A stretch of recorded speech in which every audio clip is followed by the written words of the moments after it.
Menteri Anwar Ibrahim menegaskan sebagai bekas Perdana Menteri, Muhyiddin sepatutnya lebih faham untuk tidak mengeluarkan kenyataan yang boleh membakar sentimen pengundi. Dalam jawapannya terhadap pembelaan Muhyiddin berhubung saman fitnahnya, pengerusi Pakatan Harapan PH itu mendakwa ia lebih-lebih lagi apabila kenyataan Muhyiddin semasa kempen pilihan raya di Parlimen Padang Serai selepas pilihan raya umum ke-15 PRU15 akhir tahun lepas. Anwar mendakwa kenyataan Muhyiddin itu berniat jahat kerana defendant sepatutnya tahu bahawa dakwaan dia menerima RM15 juta kerana berkhidmat sebagai penasihat ekonomi Selangor sudah dijawab dalam jawapan di Parlimen sebelum ini.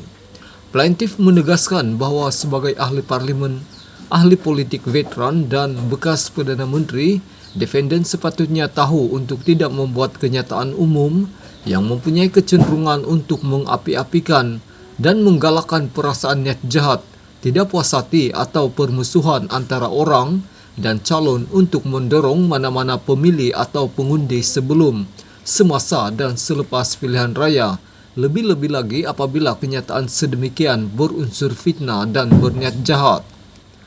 Namun begitu, defendant telah meneruskan untuk membuat perkara yang sama, menuduh fitnah dan atau perkataan fitnah melalui ucapannya dalam kempen pilihan raya yang jelas tidak dapat dinafikan, melanggar Akta Kesalahan Pilihan Raya 1954, kata Anwar dalam jawapan yang dilihat oleh Malaysia Kini.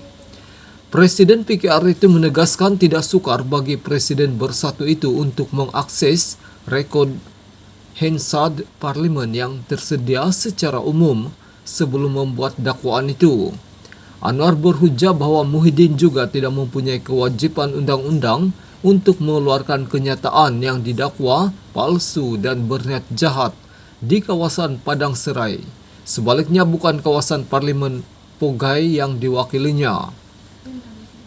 Plaintiff juga menyatakan bahawa walaupun defendant boleh menikmati kebebasan bersuara mengikut perkara 10 bahagian pilihan raya persekutuan, dia berpendapat hak asasi ini layak dan masih tertakluk kepada pelbagai sekatan seperti Akta Fitnah 1957. Dalam pernyataan pembelaannya yang difailkan di Mahkamah Tinggi di Kuala Lumpur pada 17 Januari, Muhyiddin antara lain mendakwa Anwar sebagai Perdana Menteri tidak sepatutnya tersinggung dengan kritikan dan pertanyaan yang sah dalam ceramah politik. Anwar memfailkan jawapannya pada 16 Februari. Pada 20 Disember tahun lalu, Anwar memfailkan samaan fitnah terhadap Muhyiddin berhubung kenyataan Muhyiddin yang dikatakan dibuat semasa ceramah akhir PN pada 5 Disember. Melalui samaan itu, Anwar menafikan dakwaan Muhyiddin sebagai fitnah, tidak betul dan berniat jahat. Melalui tindakan sivil itu juga, plaintiff menuntut ganti rugi am, pempasan teruk dan teladan, dan injuksi untuk menghalang defendant daripada terus melafazkan atau menyiarkan dakwaan itu, antara tuntutan lain yang diminta. Pada 7 Disember tahun lepas, Pejabat Menteri Besar Selangor menafikan dakwaan Muhyiddin sambil menambah bahawa Anwar hanya dibayar simbolik RM1 sebulan semasa berkhidmat sebagai penasihat.